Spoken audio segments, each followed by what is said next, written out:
오늘은 이제 그 문자에 대해서 얘기를 하는데 2019년도에 이게 한 몇 년 됐죠? 방콕에서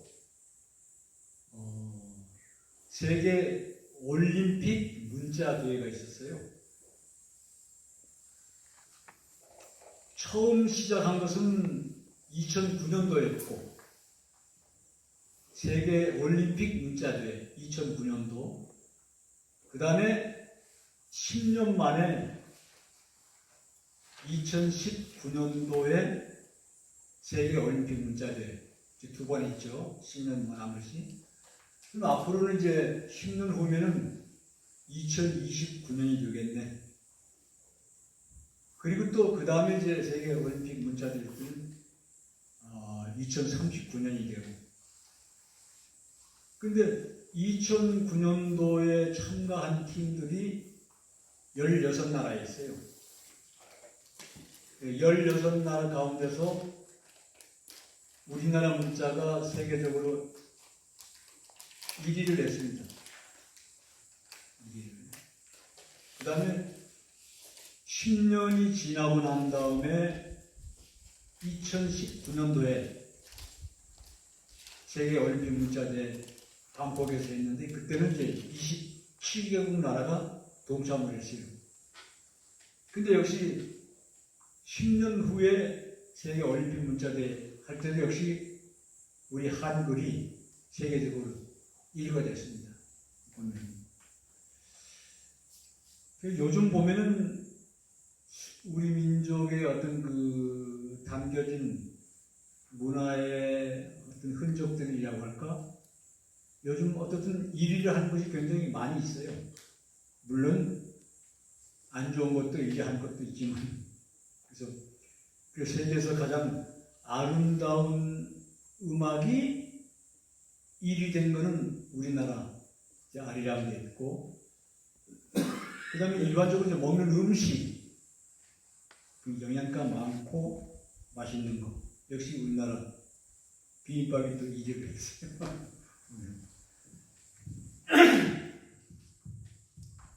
오늘은 이제 도대체 우리 한글이라고 하는데 세계에서 그렇게 올림픽 문자대회 1위를 했는데 그 한글이라고 하는 것이 도대체 어떻게 해서 만들어졌는가 하는 것을 이제 하나하나 이제 파헤쳐가면서 이제 역사적으로 추적을 하는 것이죠. 근데 이거는 아마 깜짝 놀랄 일들이 어떻든 굉장히 많습니다. 보면은 우선 우리의 역사를 일단 간단하게 한번 정리를 한번 해볼게요. 우리 역사 가운데 삼국유사가 있는데 삼국유사 고조선조에 보면은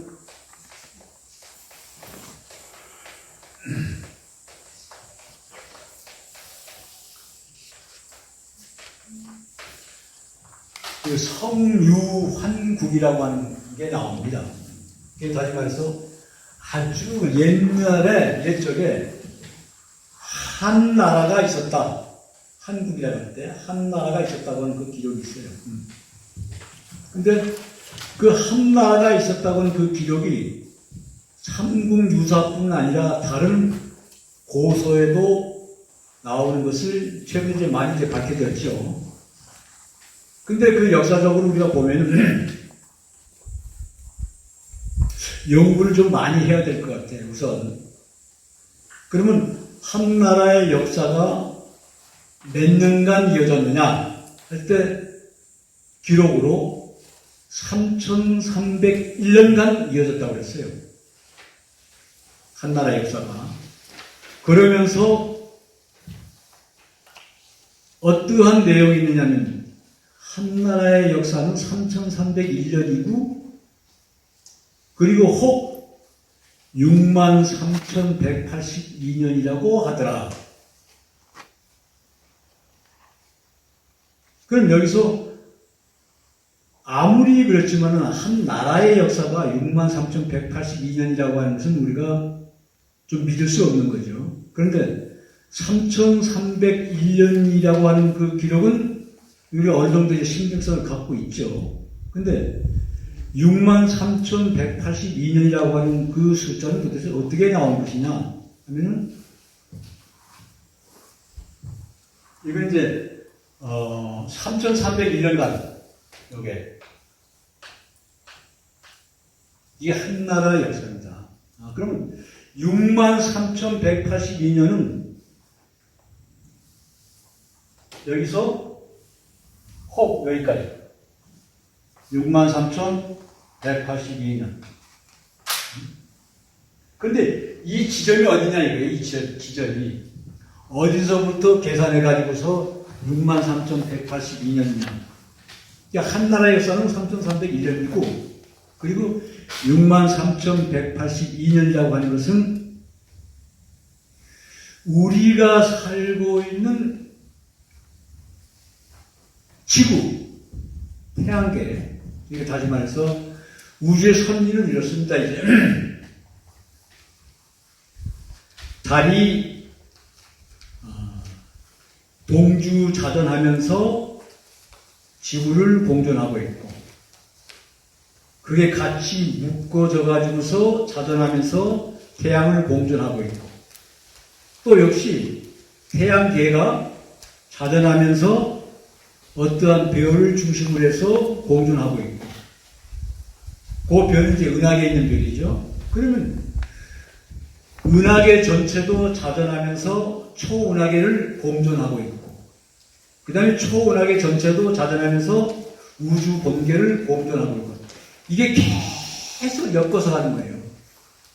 근데 이제 우리가 너무 먼 거리는 확인할 수 없는 것이고 우리가 확인할 수 있는 것은 태양계가 자전하면서 북극성을 중심으로 해서 공존하고 있다고 하는 것.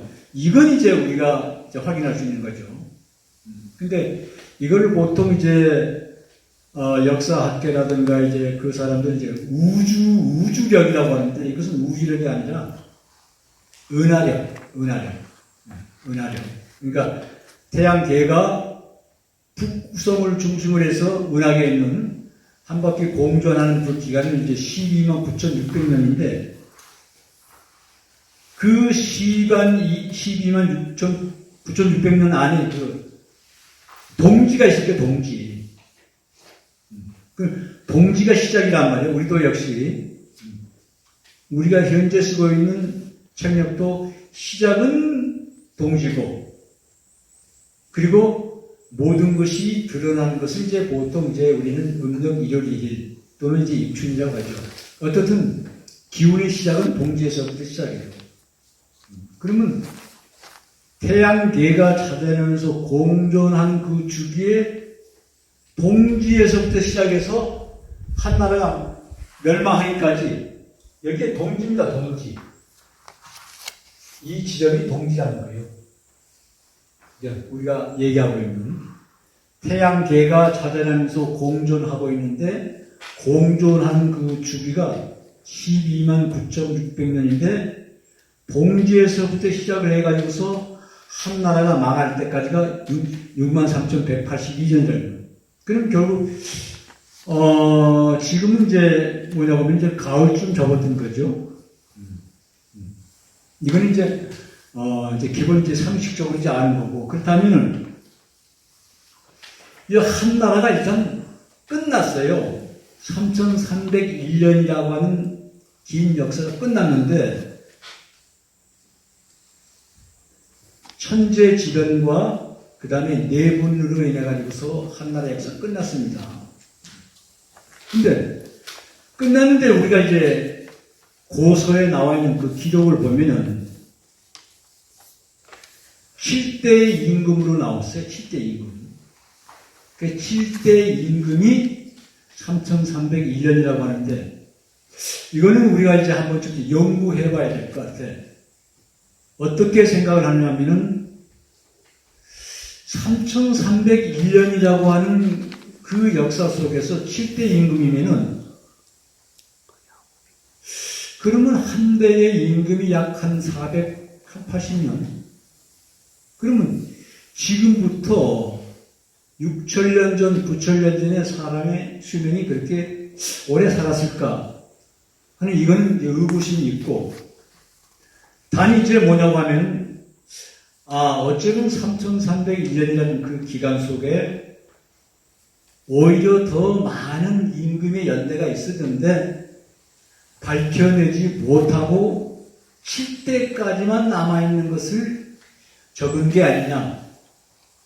이건 우리가 이 역사를 정리할 때 확실하게 어떤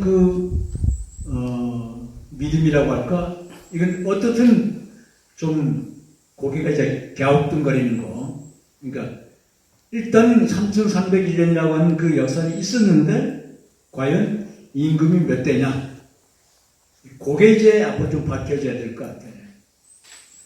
그러면 한 나라가 망하고 나서 뿔뿔이 흩어졌습니다. 이제 사방으로. 동서남북으로 사방으로 흩어졌는데 일부는 바이칼 쪽으로 가고 일부는 이제 히말라야 쪽으로 가고 또 일부는 이제 그 천산 너머 쪽으로 가고 일부는 이제 중원 대륙 쪽으로 이제 오는 팀들이 있었는데 근데 여기서 이제 우리가 이제 아주 의문하는 게 뭐냐고 하면은, 천부경이라고 하는 것은 구전으로 내려왔다고 그랬어요. 입으로. 한 나라에서부터. 그럼 구전으로 내려왔는데, 그러면 한 나라 때에 이미 천부경은 있었다는 얘기란 말이에요. 그러면 그 한 나라에 살고 있는 많은 사람들이 다 천부경을 알았을 텐데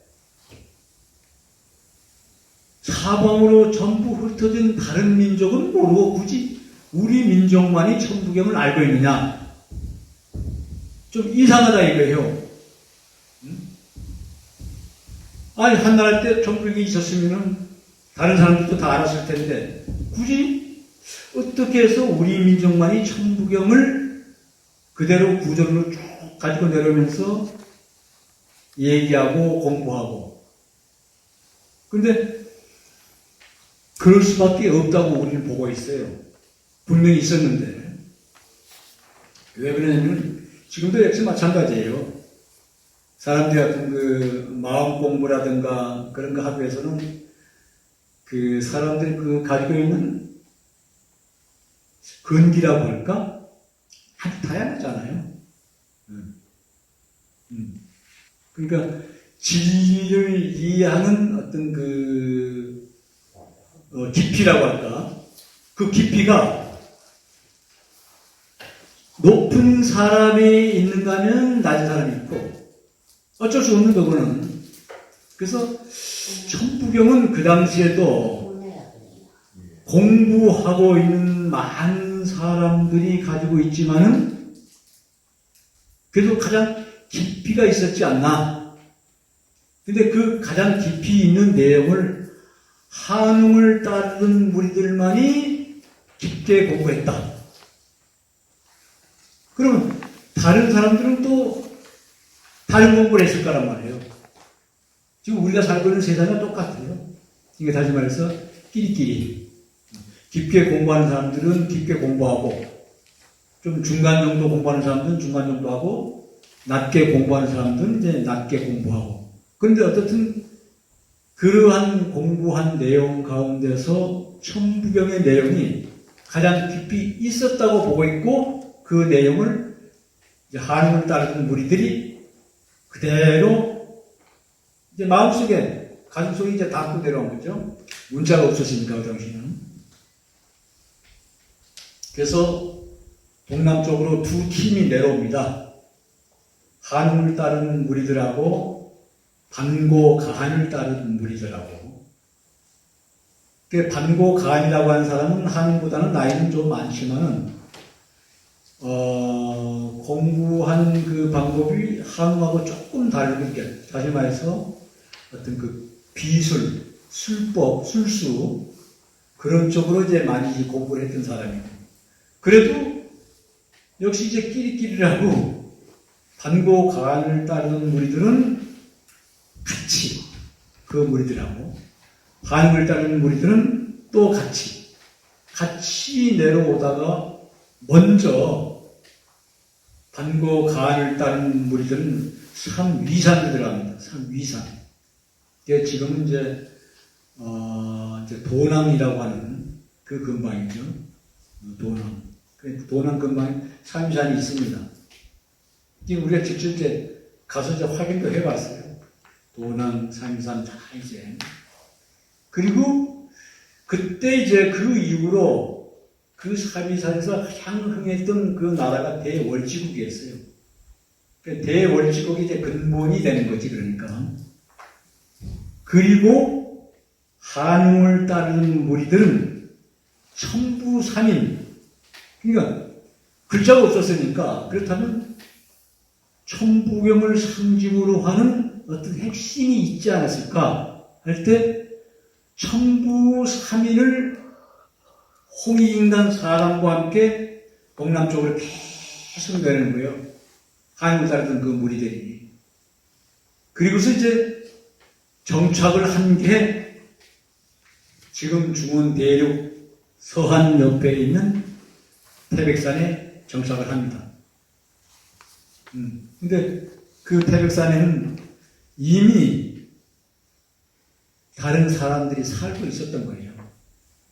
그 태백산 주위를. 그래서 태백산 주위의 남쪽에는 웅족의 부족들이 살았고, 그리고 산중에는 호족이라고 하는 부족들이 살았고, 그러니까 각기 그 부족들이 많았는데 그 중에서 제일 강한 부족이 이제 웅족하고 호족인데, 호족은 주로 사냥 위주로 했고, 그리고 웅족의 이제 부족들은 이제 채집이라든가, 요즘 말하면 이제 주로 채집 위주로 이제 생활을 했고, 그게 아마 이제 그 민족 부족마다 이제 개성이 좀 달랐던 거죠.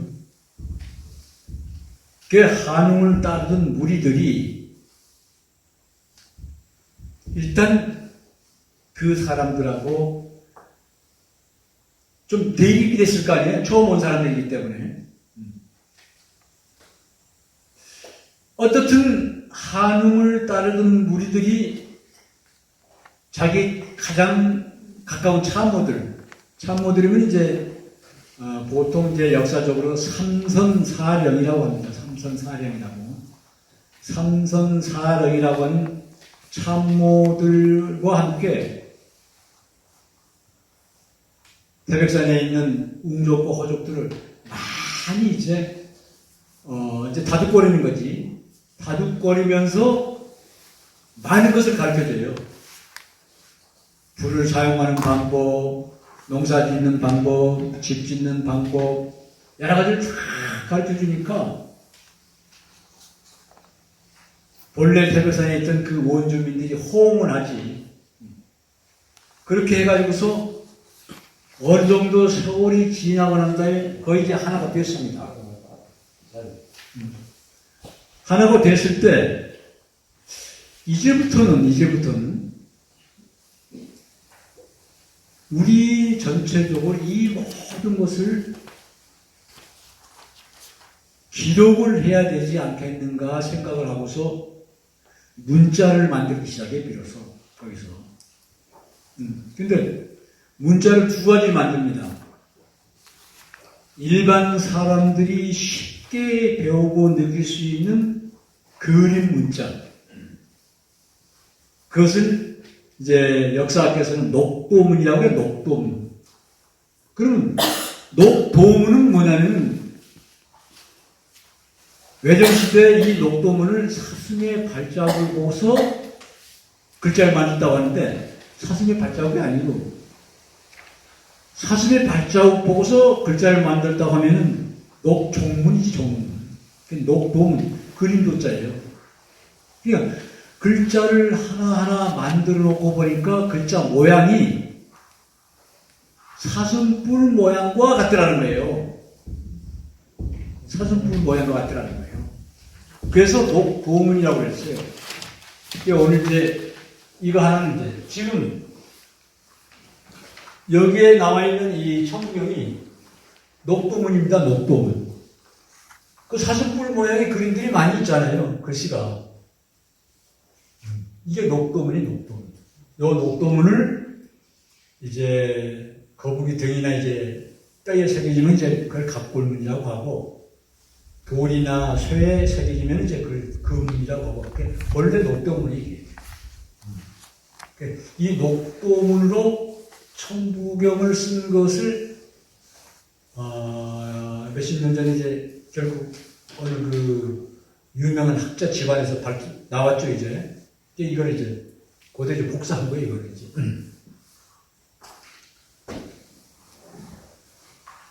자, 이 녹도문을 일반 사람들이 이제 그림 글자, 뜻 글자니까. 그러면 이 녹도문이 변천돼가지고서 우리가 쓰고 있는 이 한문입니다. 한문. 이 한문은 중국 글자 아닙니다.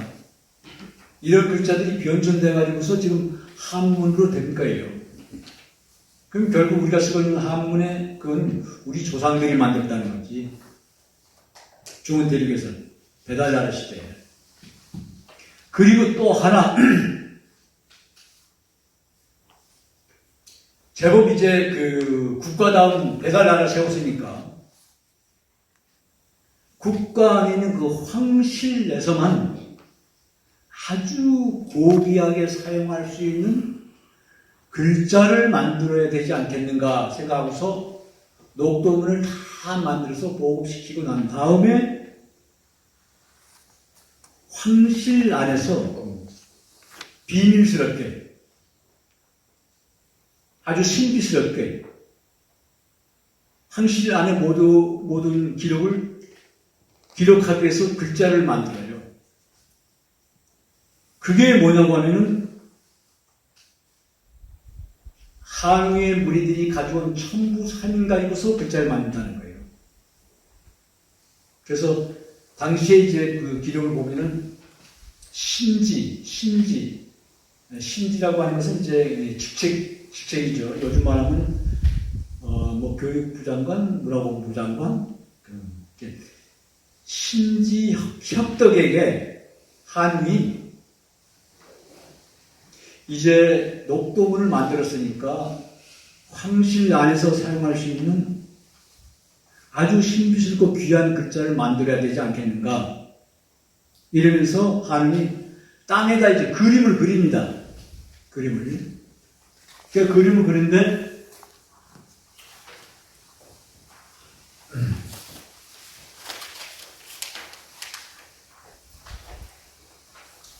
점과 선과 면 이거를 땅에다 그림을 그리면서 왜 그러냐면 이거 천부경의 원리니까 근본 원리니까 신지학들에게 하나 설명을 하는 거예요. 점이라고 하는 것은 어떤 것이다. 선이라고 하는 것은 어떤 것이다. 면이라고 하는 것은 어떤 것이다. 그러니까 신지학들에게 자세하게 설명을 해주고 이것을 기본으로 해가지고서 글자를 한번 만들어 봐라 하고서 얘기를 하죠. 그러니까 신지학들이 한국에 아주 자세히 그걸 듣고서 태백산 정상에 올라가서 37일, 21일 기도를 합니다. 기도를 하면서 글자를 다 만들어 오는 거예요. 만들어 오면서 한국에게 이러이러한 내용으로 글자를 만들었습니다 하니까 하느님께서 한숨하십니다. 인류 최초의 뜻으로 된 소리 글자, 우리 한글은 보통 소리 글자라고 하잖아요. 근데 배달나라 처음으로 만든 이 글자는 왜? 점과 선과 면이 다 뜻이 있잖아요. 점은 우주가 창조될 수 있는 가장 근원적인 것. 점이라고 표현했다고 했죠. 다시 말해서 점은 위치는 있지만은 면적이 없다고. 그러니까 결국 점은 우주에 꽉 차 있는 거예요. 그러니까 있는 것도 아니고 없는 것도 아니고 그러면서 우주에 꽉 차 있고 그리고 그 점은 차원이 아니죠. 왜? 절대의 자리이기 때문에. 그래서 그 점에서 최초로 1차원의 선이 나오죠. 선은 기본이 수직과 수평이고 그 다음에 그 선에서 면이 나오고 면은 2차원이죠. 그래서 점은 차원이 아닙니다. 점은 1차원, 2차원 이걸 이제 설명을 자세히 다 듣고 글자를 만들어 온 거예요. 그래서 사람이 이 글자야말로 사람이 살고 있는 지구상의 제일 처음 글자이고 그리고 마지막 글자가 될 것이냐고 했어요. 마지막 글자. 야, 마지막 글자라고 하니까 조금 좀 기대가 되네요. 정말로 마지막 글자가 될지 이제 우리가 살고 있는 인류에서. 그리고 결국 배달나라 시대 녹도문과 황실에서 사용할 수 있는 글자를 만들었어요. 근데 그 글자를 이름하기를 뭐라고 했냐면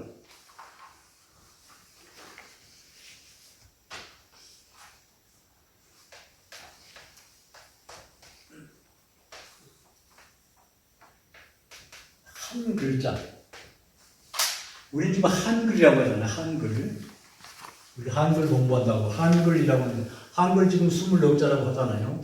근데 글 한 글자하고 한 글은 다른 거예요. 글은 글자와 글자가 만나가지고서 어떤 의미가 담겨질 때 이걸 글이라고 하고 글자는 개체의 전부. 그래서 우리가 쓰고 있는 그 당시 한 글자라고 표현하는 거예요.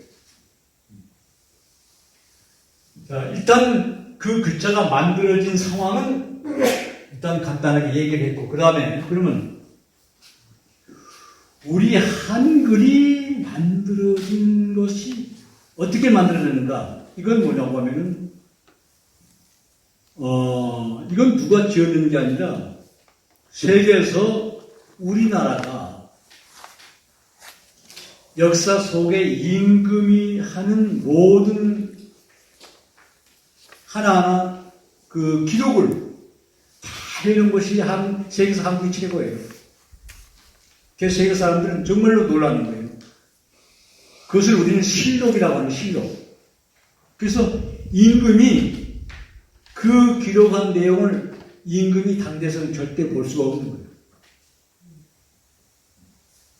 그러니까 하나하나 그 사관이 임금과 계속 같이 있으면서 모든 것을 다 기록을 하는 거예요. 근데 한글이 만들어진 그 상황이 그 실록에 기록이 되어 있다는 거예요. 그 거짓말이 안 되는 거죠.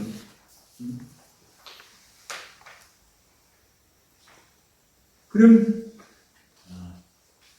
세종 25년 세종이 집권하고 25년 된 1443년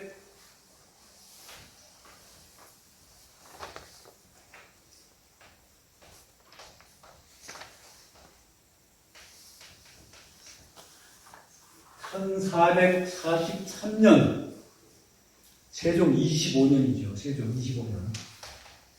이게 세종실록이 있습니다.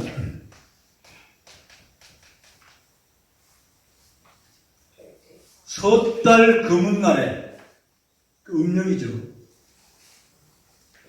그러니까 섣달 금운날에 훈민정음을 창제했다고 한 기록이 나옵니다.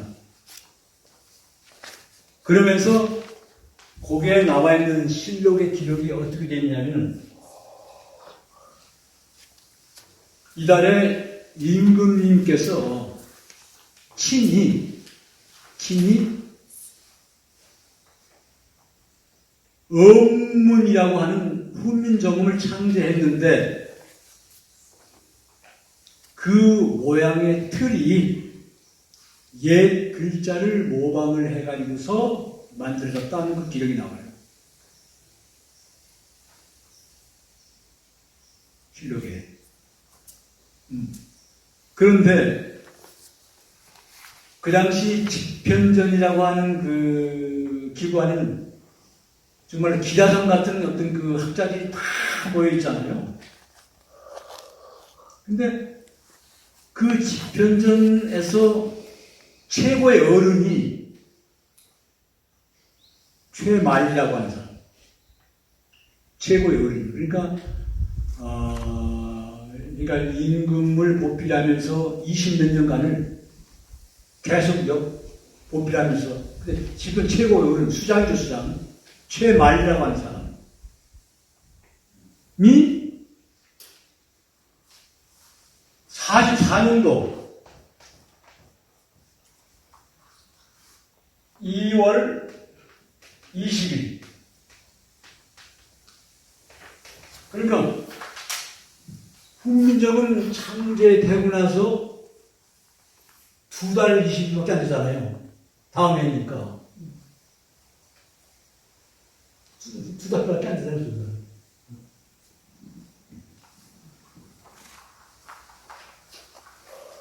서달 금날 창제한 것을 이제 드러났는데, 새말리 그러니까 집현전의 최고 수장이 자기를, 그러니까 어디 가나 이제 보통 이제 물론 많이 갈라지잖아요. 다시 말해서 이제 진보와 보수라고 할까. 아마 어디 가나 다 마찬가지입니다. 근데 최만리를 따르던 사람이 있고, 그리고 이건 이제 보수 쪽이라고 봐야지. 진보 쪽에서는 이제 조금 영향력을 끼친 사람이 이제 정인지라고 하는 사람. 이 사람들의 이제 패가 있고, 그러니까 최만리를 따르던 그 대신들 6명인가 7명 한꺼번에 같이 세종 임금에게 상소를.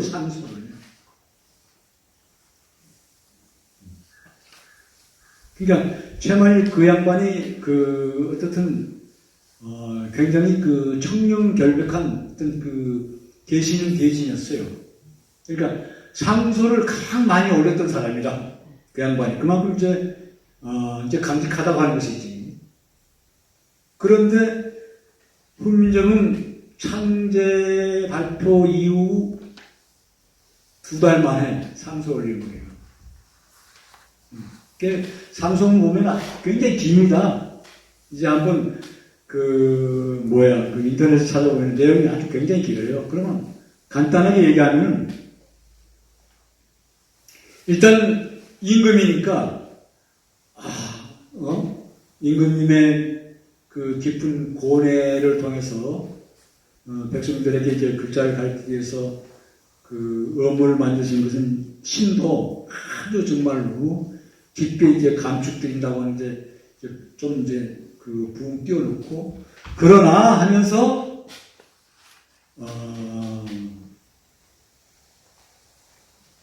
우리가 쓰고 있는 이두라고 있는데 이두문을 잘 활용하면은 크게 백성들도 어렵지 않게 배울 수 있고 그 다음에 비록 그 모방을 했다고 하지만은 창제하고 나서 이제 봤을 거 아니에요. 집현전 학자들이. 그전에 못 봤다는 거예요. 그러면 모방을 했다 하지만은 그 모방된 글자가 가지고 있는 뜻을 우리가 어떻게 잘 알겠습니까?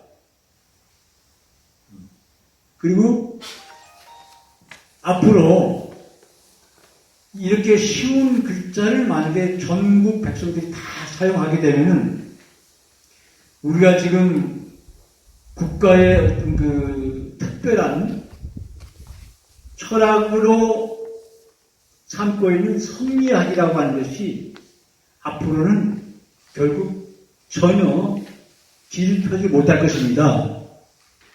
성리학이 죽는다 이거죠, 그러니까.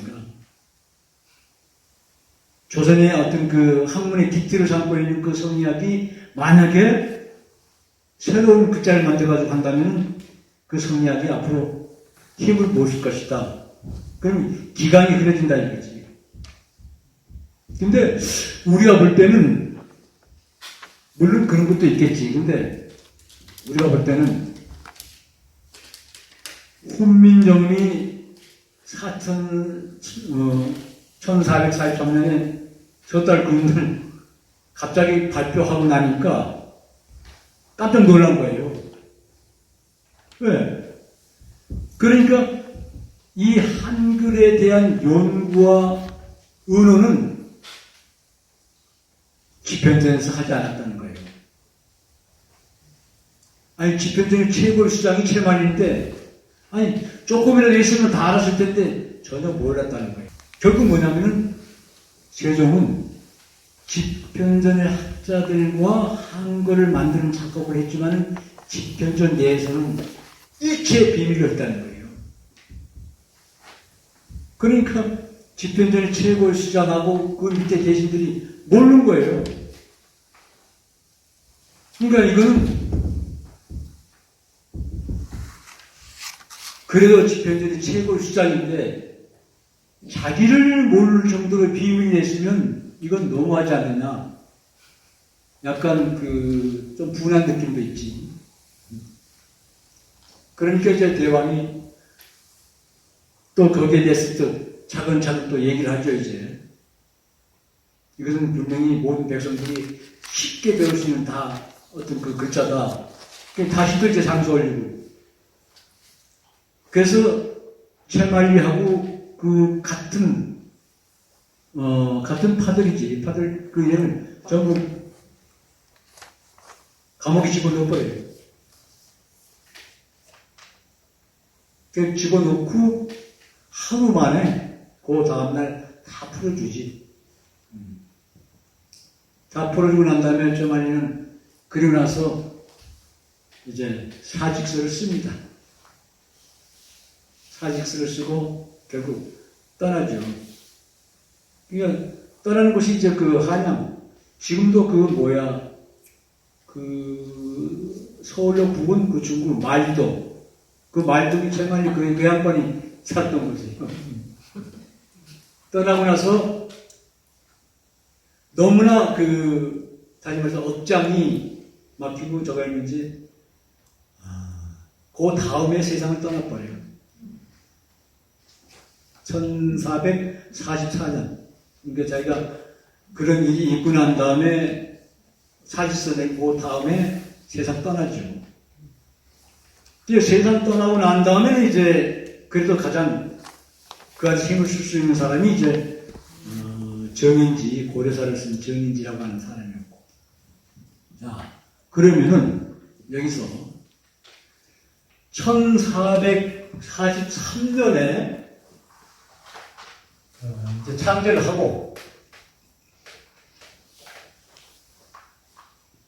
최만리가 이제 2달 이후에 이제 상송을 올리고 세종과 이제 약간의 언쟁이 있고 난 다음에 사직서 내고 그 다음에 45년도에 세상을 떠나죠.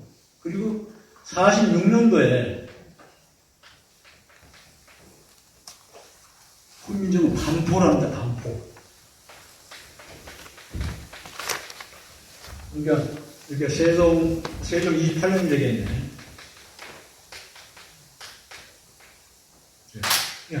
창제 3년하고 3년 후에 정식으로 백성들에게 훈민정음 반포를 해요.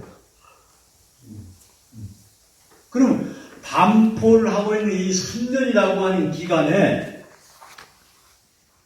창제된 그 내용 그대로 반포를 한 게 아니라는 거예요. 보완을 한 거지. 글자를 보완을 하는 거지. 그럼 보완을 했을 때 그렇다면은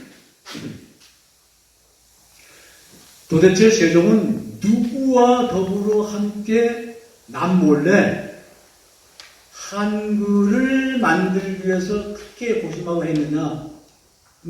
일단은 이제 가장 가까이에 있는 사람, 이제 신숙주, 뭐 성삼문, 뭐 정인지 이런 쪽의 사람들, 그리고 또 이제 더러 이제 어떤 스님도 나오긴 하지. 신미대사라고 나오긴 나오는데 그 스님이 얼마나 영향이 있는지 모르지만, 그런데 일단 세종은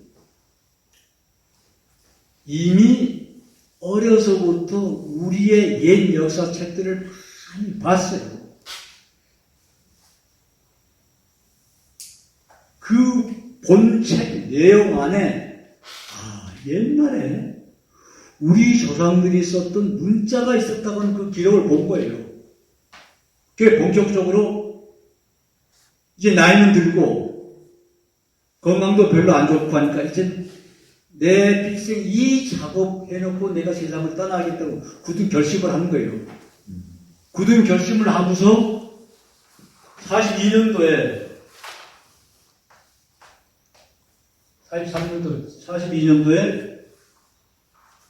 자기 아들 문종에게 국가의 모든 것을 다 인계해버리잖아요. 그걸 이제 대지청정, 수렴청정이 아니라 대지청정이라고 했어요.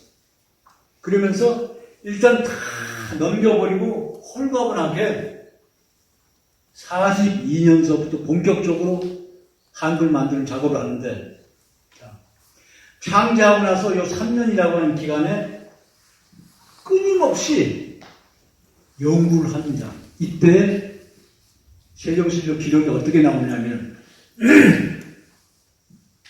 신숙주라고 하는 사람은 어떤 사람이냐면 요즘 아주 그러니까 외국어를 몇 개국어 할 줄 아는 사람, 그 대단히 그 정말로 보통 인재적인, 그 다음에 기억력이 아주 굉장히 좋은 사람.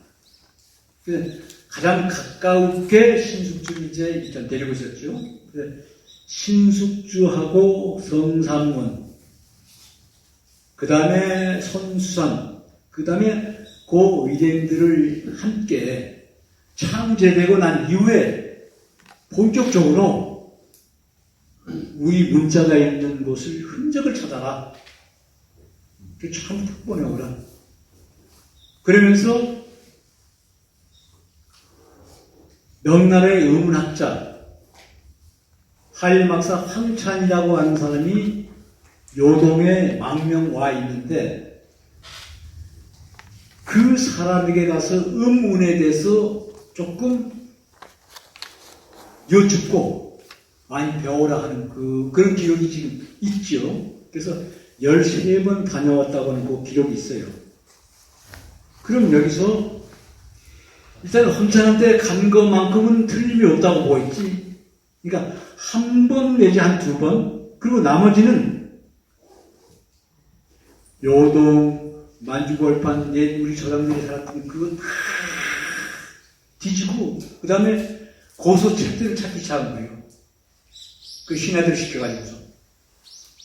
그러니까 그 당시 요동에 간다고 하면 한양에서 왕복으로 한두 사람도 아니고 이제 몇 사람 같이 갈 때 왕복으로 하면 한 달 남짓 갈 텐데 그렇게 13번이나 갔다는 기록은 있지만은 사실은 우리가 가지 않았을 것이라고 생각을 하는 거예요. 보면 그렇게 생각을 하지. 그러니까 한두 번은 요동에 갔지만, 황찬한테 갔지만 나머지의 시간들은 전부 관계되는 책을 찾거나 아니면 어떠한 돌이나 바위나 쇠에 새겨진 어떤 옛 문자를 찾는 작업을 했던 거예요. 그 3년 동안에. 그 3년 동안에 그 모든 것을 찾아가지고서 결국 최종적으로 문자를 만들죠. 만들어 가지고서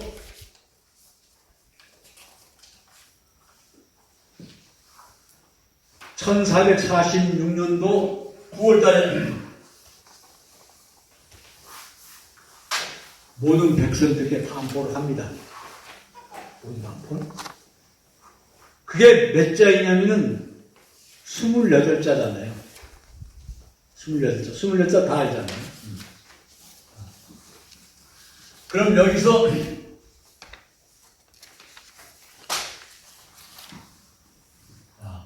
그러면 여기서 과연 세종이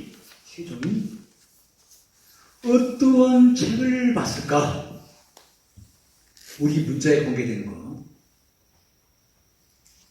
그렇게 됐을 때 추정을 하는 건데 이건 거의 우리가 볼 때 확실하다고 보고 있어요. 고려말 아마 이 역사 공부하는 사람들 거의 다 알 겁니다. 행촌 이한이라고 하는 사람, 그죠?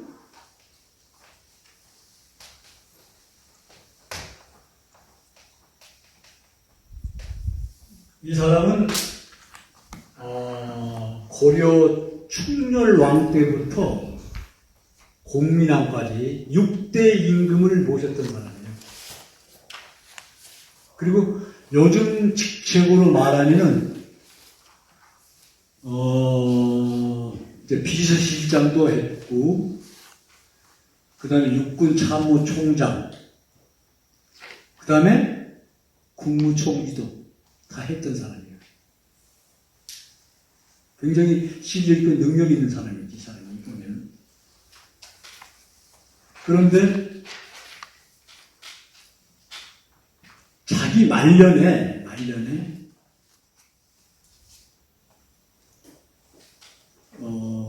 굉장히 이제 그 학문적으로 깊은 사람인데 그동안 자기가 보았던 모든 역사책을 정리를 합니다. 정리를. 말년에.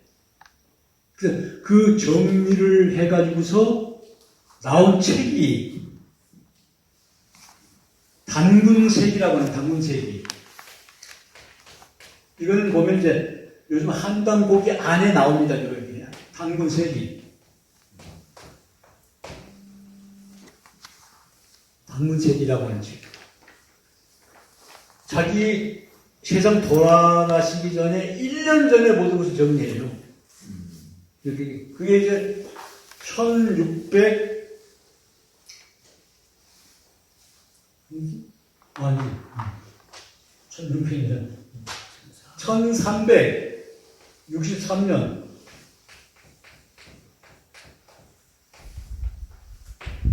상달 산날이면 음력 10월 초살이잖아요.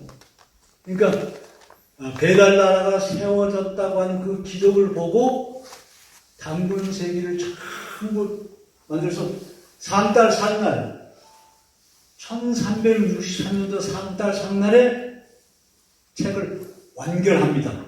다 만들어요. 그런데 당시 이제 고려 말이니까 다시 말해서 외적 다시 말해서 그 당시는 이제 원나라의 우리가 고려가 굉장히 힘들었어요. 홍건적도 쳐들어오고 그래서 요 이한이라고 하는 사람이 요즘 말하는 이제 육군 참모총장의 직책을 맡아가지고서 홍건적 약 한 4만 명을 무찌르고 노인네 그 당시 60이 나오실 텐데도 그런 역할까지 했던 사람인데 이 책을 써가지고서 정리를 했는데 자기가 이제 창작을 한 것이 아니라 편찬이지 많은 기록들을 보고서 정리를 한 거예요. 그 이름을 단군세기라고 붙였는데 단군세기라고 하는 책은 지금 시중에 나가서 볼 수 있습니다. 그 안에. 근데 이것을 세상에 내놓을 수가 없는 거예요. 세상에 내놓을 수가 없는 거예요. 왜? 이거는 이 내용이 고려 말고 뭐 원나라나 이제 뭐 다른 어떤 그 중원 대륙에 있는 다른 나라 보면 이건 상상도 할 수 없는 내용들이라 공연히 자기뿐 아니라 자기의 가족과 후손들까지도 이건 굉장히 고난을 받을 것이지 않을까 이렇게 생각을 하고서 세상에 발표를 못합니다. 그러니까 저 정도의 직책을 가졌으면 그 집안은 어떻든 대가지, 대가. 고성이신데 대가지. 그래서 그 책을 단문세기를 발표를 못하고 그대로 자기 집안에 대대로 물려주게. 함부로 이것을 세상에 내놓지 말라고. 그런 거예요. 근데 요 행천 이암에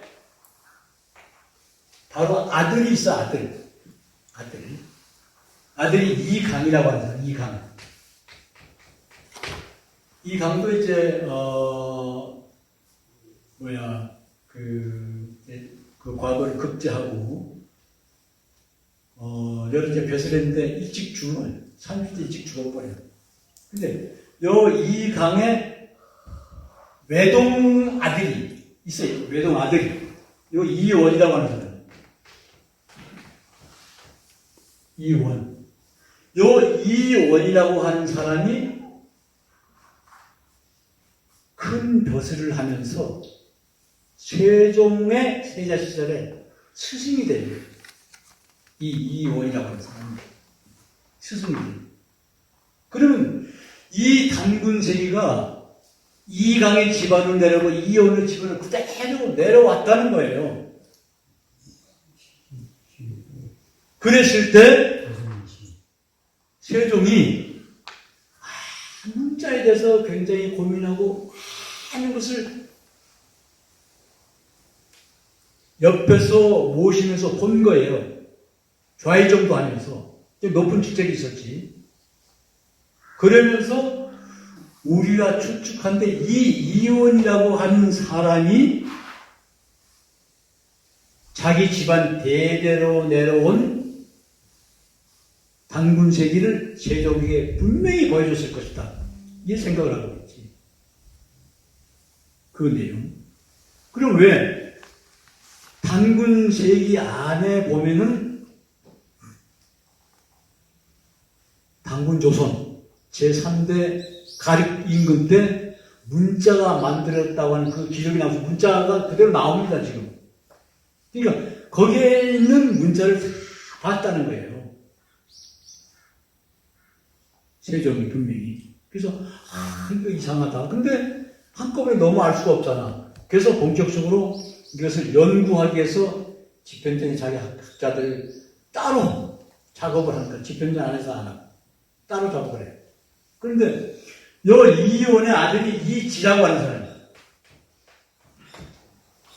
이지. 이 사람도 벼슬 했지. 그 다음에 이지의 아들이 이맥. 이 사람이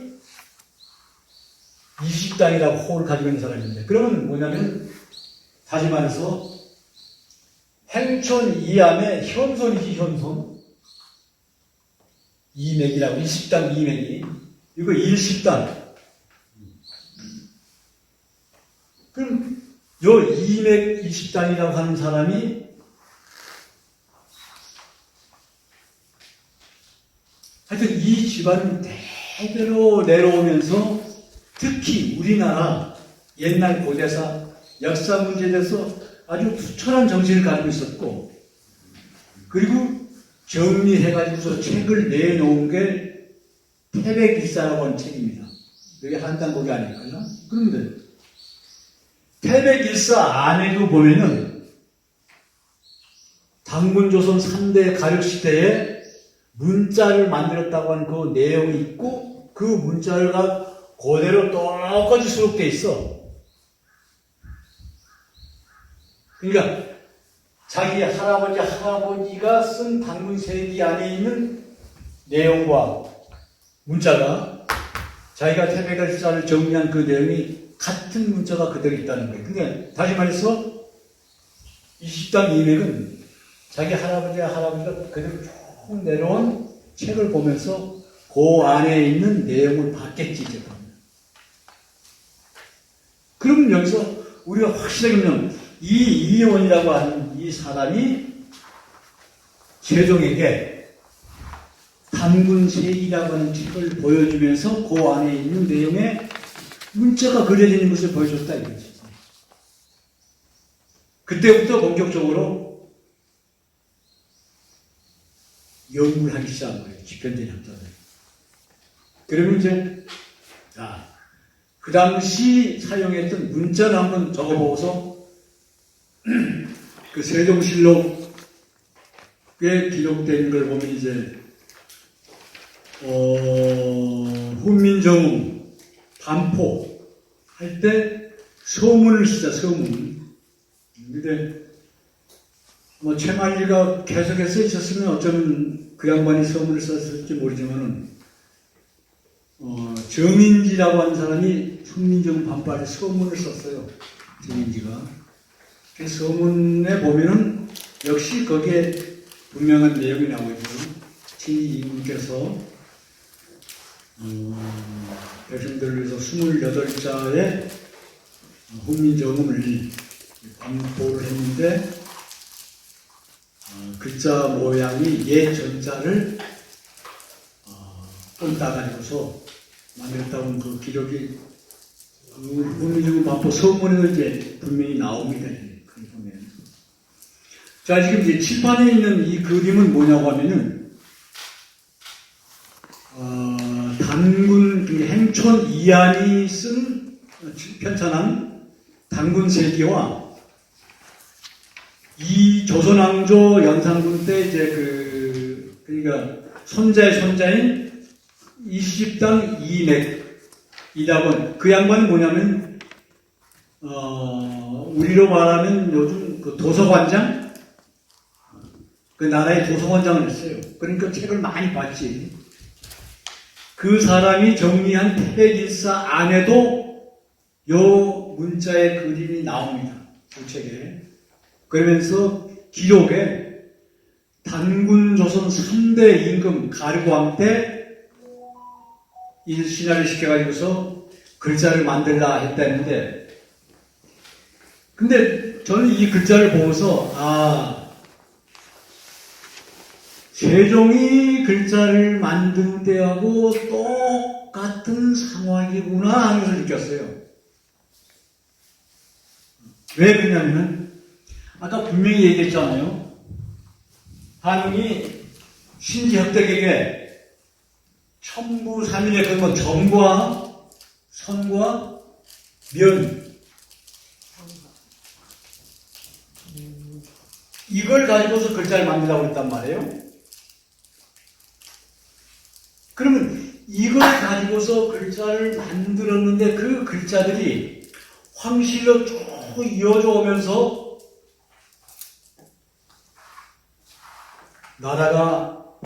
배달나라가 1565년간 이어져 왔지만 그렇게 아주 순탄하지만 않았다는 거예요. 그래가지고서 14대 때 서안 중심으로 한 배달나라가 동쪽으로 이동을 해서 옮겨버립니다. 그리고서 나라 이름도 바꿔요. 청구국이라고. 청구국. 또는 구려라고 하는 이름으로. 그러니까, 다시 지금의 산동반도 태산 부근이죠. 그때 옮겼을 때 첫 임금이 우리가 얘기하고 있는 치우천왕이에요. 치우천왕 때 14대 자오지 천왕이라고 하지. 그러니까 중원대로 서안 부근에서 일단 산동반도로 전체를 옮겨지는지 이 과정 속에서 비밀리에 사용했던 그 문자들이 많이 없어졌다고 보이는 거야. 근데 흔적은 남았을 거 아니에요. 왜냐하면 이것은 일반 사람들을 상대로 해서 일반 사람들이 편하게 쓸 수 있는 글자가 아니었고 황실 안에서만 썼기 때문에 일반 사람들이 쓸 수 있는 것은 뭐야? 아까 얘기했듯이 녹도문이 변형돼가지고 지금 우리가 쓰고 있는 한문 일반 사람들이 그러니까 황실 안에서 점성면을 기본으로 해서 만들었던 한 글자는 결국 많이 없었다는 거예요. 근데 당군조선 가륵 임금 때 보니까 그런 문자들이 있었다고 하는 그 기록을 본 거예요. 그래서 역시 세종 임금 때와 마찬가지로 찾은 거예요. 찾아가면서 문자를 만들어 놓은 게 지금 여기 38자입니다. 자, 그러면 여기서 봅시다. 배달나라 때 사용했던 점과 선과 이면 이것이 아닌 것이 지금 보면은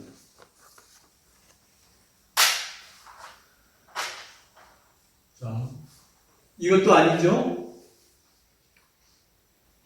이것도 아니고 또 이것도 아니고 이것도 아니고 이것도 아니고 그리고 이것도 아니고 이것도 아니고 이런 거는 이제 이 점선 이거하고 다 있으니까 그게 아닌 게 많이 있었다는 거예요. 점과 배달할 때 한글 명을 받고서 썼던 신지학들이 썼던 그 글자가 아닌 것이 몇 개 있다는 거예요. 여러 가지가. 그래서 결국 뭐냐면은 세종은 이 글자가 모양을 보고서 작업을 시작한 거예요. 그러니까 할 수 없이 자 이런 것도 참고하고 이런 것도 참고했다는 거예요. 그러면 그게 그대로 참고한 거예요. 그래서 단군 가륵 때에도 글자를 완전히 새롭게 만드는 것이 아니라 이미 배달나라 시대 때부터 흘러내려온 그 문자들을 찾고 해서 보니까 이런 것들이 있었던 거예요. 근데 보니까 이런 건 전혀 아니잖아요. 이런 건. 새로 만든 거. 근데 이런 것을 새로 만들었는데 세종은 우리 사람들이 이런 것도 사용을 했기 때문에 이런 것을 인용을 한 거야. 결국 보면. 그러면 이제 우리 여기서 이제 뭘 찾느냐 보면은 이제 배달나라 때 만들어진 글자를 한번 이제 찾아보자는 거예요. 이게 도대체 어떤 글자인가? 우리가 기역, 니은, 디귿이 하잖아요. 자, 기역.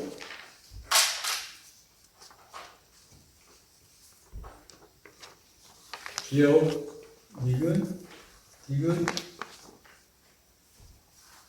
현재 28자 가운데서 없어진 게 넉 자죠. 24자잖아요. 근데 이것은 최종적으로 언제 정리를 했느냐고 하면 우리가 요즘 이제 한글 배우고 있는 것은 이제 그 유명한 주시경 선생님을 생각하게 될 거예요. 그러니까 이 사람은 하여튼 젊었을 때부터 굉장히 우리 민족의 이 한글을 보급하기 위해서 너무너무 애를 많이 썼던 사람이에요. 많이 공부를 했고 보급도 하고 외정시대지 그러니까 어떻게 해서든지 조선의 한글을 이제 보급시키기 위해서 가르치기 위해서. 근데 젊은 날에 그냥 세상 떠나버리잖아. 36인가 37에 그냥 주시경이 선생님 세상 떠납니다. 그러니까 그 밑에 있는 후학들이 그 작업을 계속해서 하는 거예요.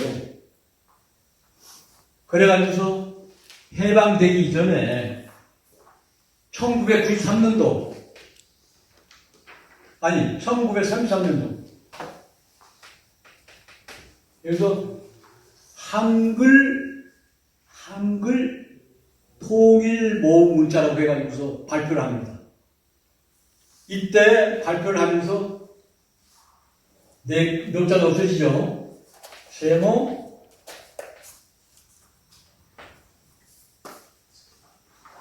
근데 이런 글자들은 이미 우리 옛 조상들이 바위나 쇠에 새겨지면서 다 있었다는 거예요. 뻔해온 거라는 거예요.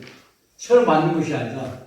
근데 이 글자들이 어떠한 뜻을 가지고 있는지 이걸 모르니까 결국 주시영 선생님 밑에 있는 그 과학들이 글자를 정리하면서 이건 전혀 필요 없다.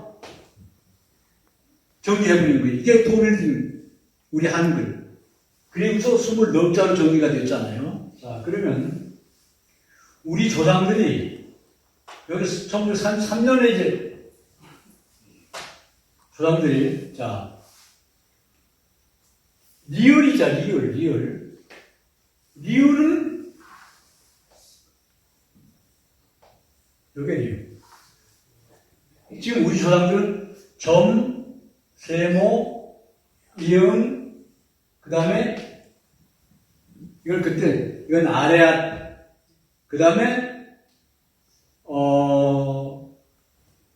이거는 반시옥. 반시옥. 이건 옛 이응, 여린 히읗 이렇게 표현했단 말이에요. 근데 결국 이것은 쓸모가 없기 때문에 결국 없어졌는데, 자, 배달나라 때 사용했던 저는 요게 리을입니다. 리을. 자, 우리가 리을을 하잖아요. 이거는 점선 면 속에 없잖아요. 이거는 없잖아요. 이거는. 그 다음에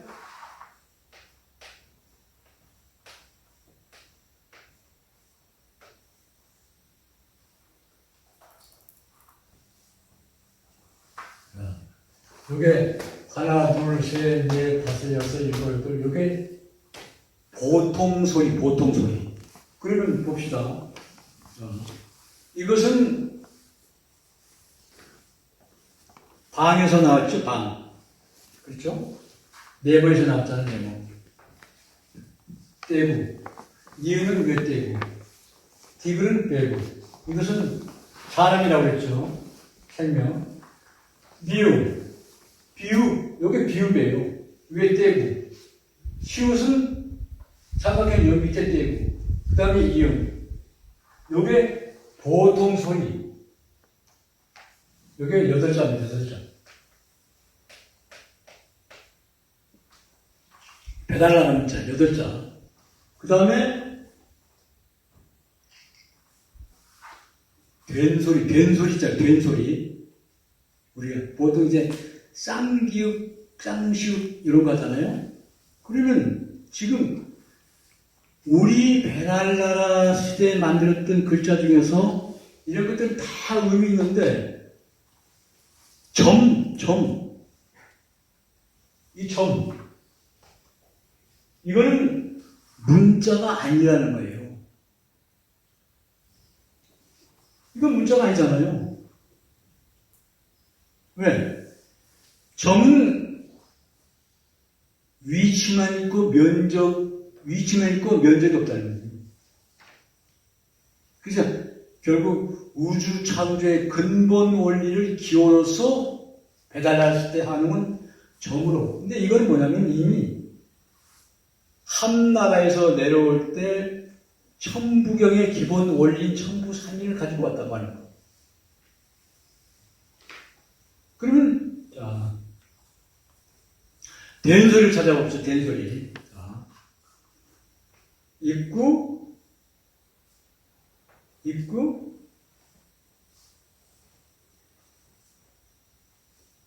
그 다음에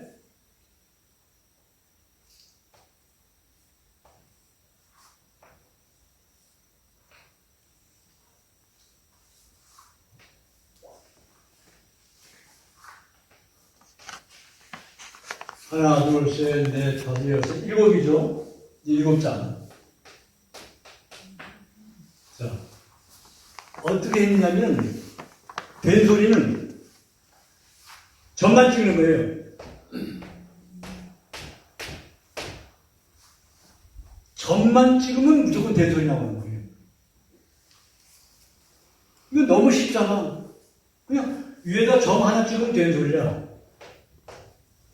그럼 보통 우리가 한국에서 초성, 중성, 종성 그러잖아요. 조성. 그러면 가령 예를 들어서 이제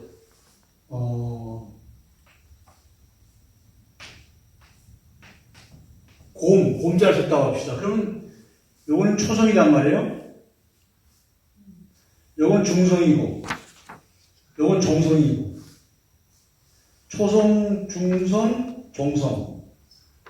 그러면 요건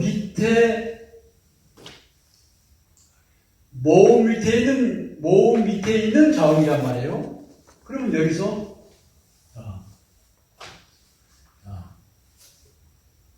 예를 들어서 우리가 깎아서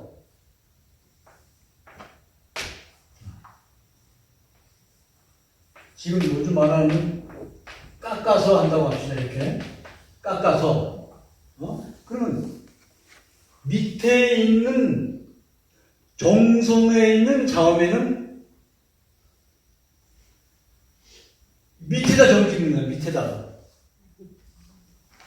여기는 위에다 점을 찍었잖아요. 전부. 그러면 까, 따, 빠, 싸, 아, 짜, 하. 그럼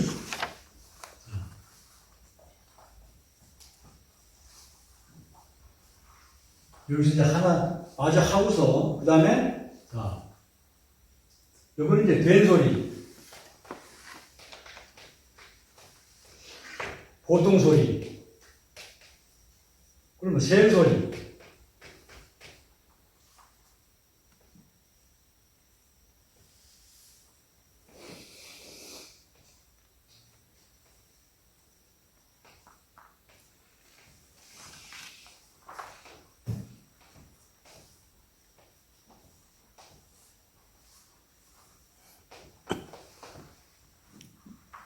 이 차례되는 게 6, 7, 8, 6자, 7자, 8자. 그러니까 원방각 점선면 가지고서 우리 조상들이 배달 만든 좋은 이게 다예요. 이게. 그럼 이제는 자 15자 그 다음에 이제 21자잖아요. 그리고 이제 모음 아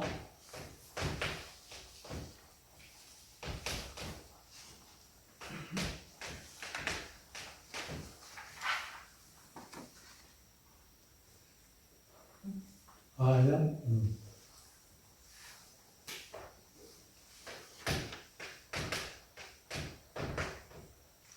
이게 10자.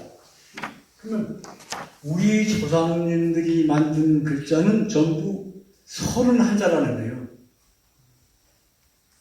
그럼 31자라고 하는 것은 뭐냐면 띄우면은 3일사다. 그럼 지금 우리가 쓰고 있는 한글에 센소리가 어떻게 만들어지는가. 자, 센소리는 선만 하나 그으면 센소리예요. 원리가. 자, 시옷에 선 하나 그리니까 센소리 나오죠. 세상 지읒. 그 다음에 지읒에 선 하나 그리니까 센소리 치읒. 그 다음에 기읒에 선 하나 그러니까 생소리. 디귿에 선 하나 그러니까 생소리. 티귿. 그 다음에 비읍. 비읍에 선 하나 그러니까 피읍. 자, 여기서 이응에 선 하나 그러니까 히읗. 선 하나만 그으면 센소리. 점 하나 찍으면 된소리. 이건 너무 간단하잖아요. 지금 요 만들어진 원리는 자 시옷에 선 하나 그러면 센소리, 디귿에 선 하나 그러면 센소리. 전부 센소리는 6자네요. 센소리. 그러면 여기서 볼 때 이거 지금 없어진 것은 이거지요? 히읗이잖아요. 없어진 거. 그 다음에 없어진 게 뭐냐면 이거잖아요. 이거는 뭐냐고 하면 이응에 점 하나 찍은 거. 돌의 세계 중에는 점안에 지금 이렇게 파해주면 이런 모양이 나오잖아요. 그러면 야, 이음에 된소리가 있을까? 이음. 우리가 고양이를 키우잖아요. 그럼 고양이를 키울 때 우리 집 옆집에 검은 고양이인데 요즘 우는 게 야옹야옹 하고 운다. 야옹야옹. 그대로 읽는단 말이에요. 야옹야옹. 근데 요 이음에다가 선 하나 그냥 샘 소리 나온다고 쉬우시잖아요. 그럼 점 하나 찍으면 대순이 하다 그러면 점 하나 찍고 야옹. 이음의 대수가 야옹. 그럼 야옹이라고 읽는 거하고 야옹이라고 읽는 거 완전히 다르잖아요. 그럼 28자가 없어진 거 이거예요. 이음의 된소리 이걸 없애버렸단 말이에요. 그리고 세모는 리을이고. 그럼 자, 점은 소리가 아니라고 그랬죠. 근데 여기서 점을 찍어주면 이래가지고서 점을 찍어주면 하는 거예요. 이런 원리를 한웅이 생각했다고 하는 것은, 한웅과 신지학도 생각했다고 하는 것은, 그건 우주 창조의 근본 원리가 만들어진 가장 핵심, 천부삼인을 가지고 내려왔기 때문에 이미 그것을 알았다는 거예요, 천부삼인을. 천부삼인은 뭐냐? 점과 선과 면이라는 거예요. 그럼 점은 글자가 아니고 위치만. 점 하나 찍으면 까, 점 하나 찍으면 띠긋, 점 하나 찍으면 삐우, 점 하나 찍으면 씨우, 점 하나 찍으면 이웅. 된소리 야옹, 야옹. 고양이 소리가 야옹, 야옹. 우리가 적을 때는 야옹, 야옹이잖아요. 근데 점 하나씩 찍으면 야옹이라는 야옹. 이음의 된소리. 그 다음에 지그새의 된소리. 짜장면, 짜. 그 다음에, 자, 여기서 이제 중요한 게 요거란 말이에요. 뭐냐. 우리가 하고 싶다, 하면 된다, 할래? 아니면 홀로. 할 때는 전부 이걸 쓰지. 히읗이니까. 하면 된다. 근데, 요 히읗에 저만 찍으면 된 소리 난다는 얘기예요. 그게 뭐지, 그만. 하면 된다. 하. 요 히읗에 저만 찍는 이 된 소리는 특별한 글자. 다시 말해서,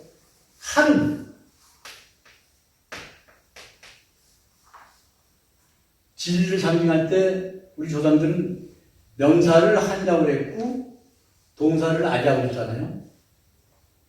그러니까 일반 용어의 히읗은 이렇게 쓰지만 아주 특별한 용어.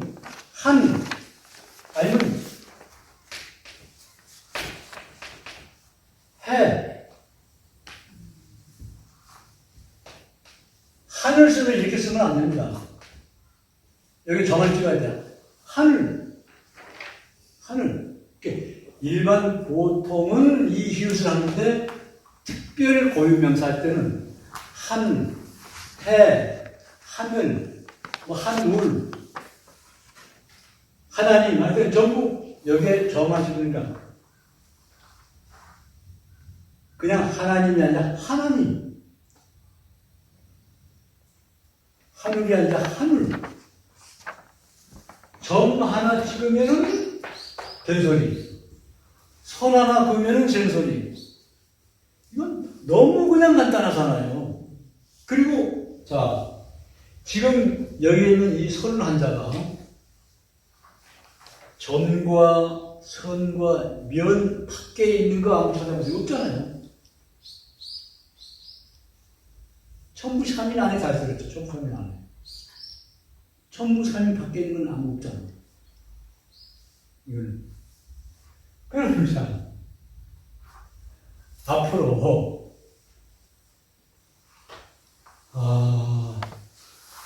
결국 우리가 살고 있는 이 인류는 끊임없이 발전한단 말이에요. 끊임없이.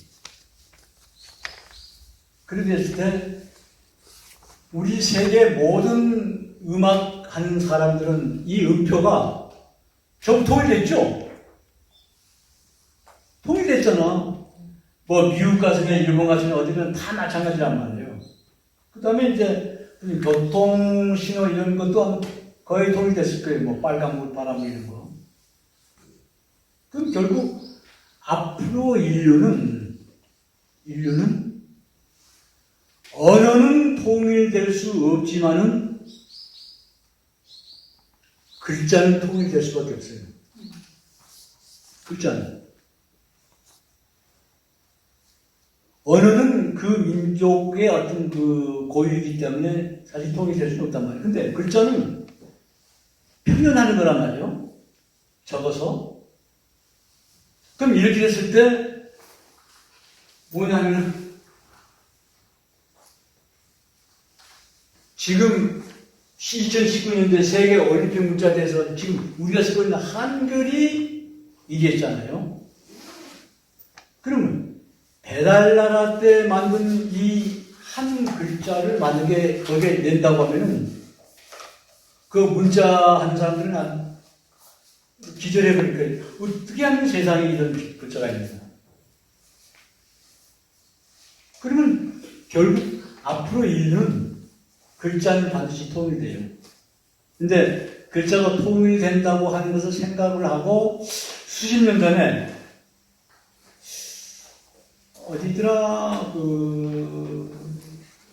포르투갈인가 그 사람이 안과 의사직 자메네프라고 하는 사람이 에스페란토를 만들어가지고 세계 글자 만든다고 한번 한때 유행한 적이 있어. 근데 결국 왜 그러냐고 하면 지금 점과 선과 면은 지구촌에 있는 모든 사람들은 안 쓰는 사람들이 없잖아. 이거는 당연히 쓰고 있잖아요.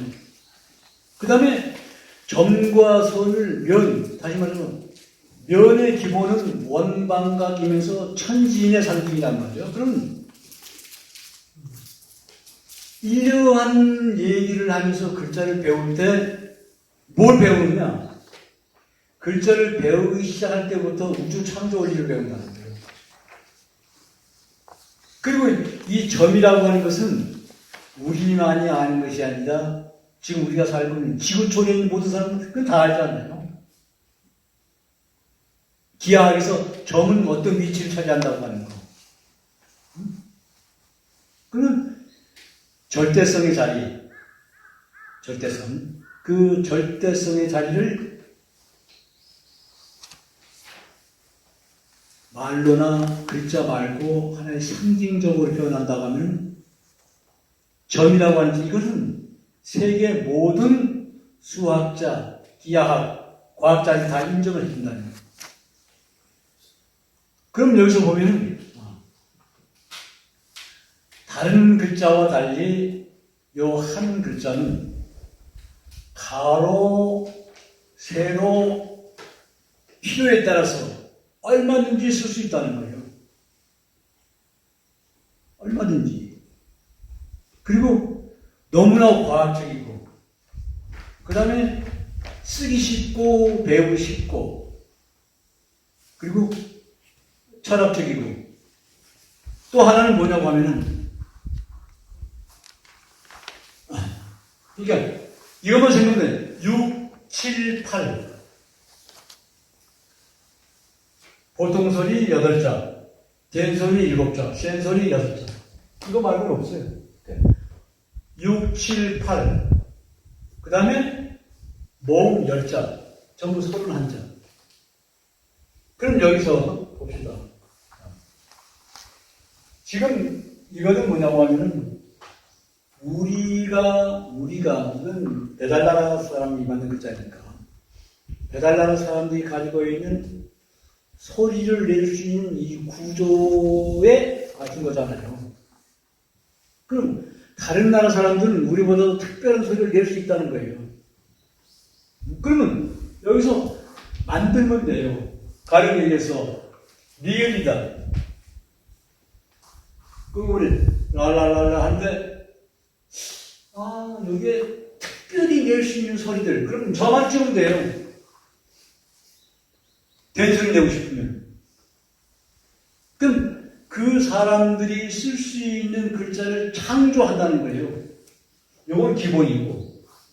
만약 그 사람들은 리얼라를 더 특이하게 된소리를 내고 싶다면 저만 찍으면 되고, 그 다음에 리을을 센소리 만들고 싶다면 선하나 긋면 되고. 그러니까 우주에 있는 모든 소리를 낼 수 있다고 하면 이건 다 만들 수 있다는 거예요. 다 만들 수 있다. 자, 우리가 시옷에 선하는 센소리라고 했잖아요. 지읒. 그럼 지읒의 센소리는 또 선하는 치읓이잖아요. 그럼 치읓의 센소리를 낼 수 있다고 또 하나 그으면 돼. 그러니까 세계의 여러 나라에서 아주 특이한 그 음성의 소리를 내는 사람들 있잖아요. 뭐 아마존강이 아니면 뭐 아프리카. 그러면 요건 기본에 두고서 자기네들끼리 맞는 방법으로 창조하는 거예요. 그럼 창조하신 방법은 딱 두 가지. 점을 찍든가 선을 긋든가. 두 가지면 다 되는 거예요. 두 가지는. 그러니까 하다못해 이제 뭐 귀신 울음소리를 누가 낸다 하면은 우리는 전혀 들을 수 없는 소리인데 특이하게 낸다 그러면 거기에 맞춰가지고서 선을 하나 긋든가 점 하나 찍으면 돼. 그래서 배달자실 때 한웅은 천산에서 내려오면서 천부삼인, 천부경의 가장 근본 원리인 점선면, 천부삼인을 가지고 내려오면서 결국 천부경도 천부삼인으로 다 얘기되는 거예요. 천부경도. 그러니까 천부삼인으로 천부경을 다 얘기를 할 수 있고 천부삼인으로 인류의 모든 사람들이 사용할 수 있는 글자를 만들 수 있고, 이제 결국은 지금도 이제 우리 한글, 우리 연습고 있는 그 한글, 뭐 작은 나라이지만은 글자들이 없는 나라, 또 불편한 나라들이 있는데 어쨌든 요즘 그 한글을 보급하면서 자기 나라 글로 좀 만든다고 하는데, 이렇게 해버리면, 기본, 하나, 둘, 셋, 넷, 다섯, 여섯, 일곱, 여덟, 보통 소리. 그 보통 소리에 점 하나 찍으면 된 소리. 선 하나 넣으면 센 소리. 이렇게 가르치면, 배우는 건 너무너무 쉽잖아, 이거는. 결국은, 우리는 확실한 믿음을 갖고 있어요. 결국 인류는 글자를 통해 된다. 자, 그러면 봅시다.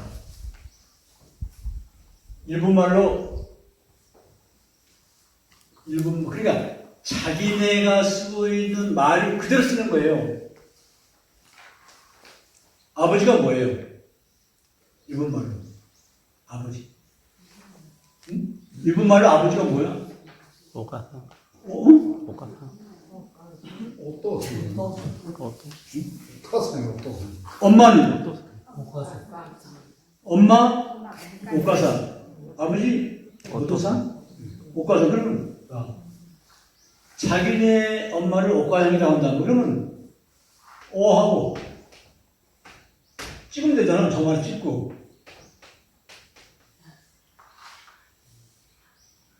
그러면 모든 책들은 자기네가 쓰고 있는 언어를 그대로 표현하잖아요. 그러면 우리가 다른 나라에 가도 책을 다 읽어요. 그대로 읽으면 되니까. 근데 책을 읽음으로 해가지고서 책 속에 있는 내용의 뜻을 빨리 알 수가 있다는 거예요. 알 수가 있다는 거예요. 그럼 결국 배달날에서 사용했던 이 글자 한 글자는 뭐냐면 소리 글자가 아니라는 거예요. 그렇다고 해서 표의 문자도 아니고 표음 문자도 아니는 거예요. 소리 글자도 아니고 뜻 글자도 아니라는 거예요. 그건 뭐냐? 뜻으로 만든 소리 글자라는 거예요. 뜻과 소리가 같이 들어있다고 하는 그 뜻과 소리가 점, 선, 면 다 뜻이 있잖아요. 다 뜻이 있잖아. 그러면 그 뜻이 있는 그것을 그대로 소리내서 읽는 거. 세계에서 유일무이한 거. 뜻으로 된 소리 글자. 이건 없잖아. 뜻 글자 아니면 이제 뭐 소리 글자지. 뜻으로 된 소리 글자. 그게 한 글자. 그냥 이걸 가지고서 뭐 영어든 뭐든 모든 거 다 쓸 수가 있는 거라 이제. 근데 집에 가서 이거를 한번 연습을 한번 해보라고 한번. 연습해보라고. 너무 쉽잖아요. 저만한 지금은 된 소리. 근데 밑에 받침, 종성할 때는 점을 아래를 찍는다는 거. 그렇죠? 위쪽에 찍고 아래 받침은 점을 아래로 찍는다는 거. 그게 그거 다 알려주잖아요. 그래서 우리는 이것은 어떤 그 특별한 부호가 아니라 지금 지구상에 살고 있는 모든 인류가 공동으로 다 사용하고 있는 부호라는 거예요. 지금 우리가 쓰고 현재 한글을 사용하고 있는 것 이거만큼은 분명하잖아요. 이거만큼은. 그죠? 이거만큼 분명하잖아요. 자, 지읒에 선 하나 그리니까 지읒이 되고, 센소리. 지읒에 선 하나 그리니까 센소리, 지읒이 되고. 기역에 선 하나 그리니까 기역이 되고. 디귿에 선 하나 센소리. 비읍에 선 하나 그리니까 센소리. 피읍. 이응에 선 하나 그리니까 히읗. 우리가 쓰고 있는 한글의 원리가 이거 분명하잖아요. 배달하면서. 똑같잖아. 단 뭐냐면은 이걸 찾지를 못한 거라. 점 하나 찍으면은 된 소리가 나온다는 거. 근데 아까 보니까 있잖아요. 그 당근조선 가륙 시대에는 그 가림동자 보니까 이런 거 있었잖아요. 이런 것도 있었고, 그죠? 그 다음에 이런 것도 있었고, 글자가. 그거 보면 그래요. 그럼 뭐냐면 점 하나 찍으면 된 소리가 나온다고 하는 이 원리는 모르고 계속 연구해서 이렇게 이미 있었던 글자를 찾긴 찾지. 그래서 아마 어쩌면 이거는 뭐 웬만한 사람 같으면 하루에 완전히 다닐 거예요. 몇 시간이 다닐 거예요. 다른 거 나오면 이제 점과 선과 면을 설명하면서 점은 지금 우주 창조의 가장 근본적인 절대성의 단위가 점이다. 그 다음에 점에서 기운이 나온다. 그 기운은 두 가지인데 결국 음과 양, 그것을 우리는 맞작이라고 했다. 맞작. 그냥 단순한 상대성이 아니라 상대성과 상고성을 같이 가지고 있는 맞작이라고 했다. 그 다음에 원방가 하면서 이제 천지인 하면서 하늘에 대한 설명하고 땅에 대한 설명하고 생명에 대한 설명하고 그러면서 이제 글자를 가르친다는 거예요. 그럼 글자 배우기 시작할 때부터 생각이 달라진다는 거죠.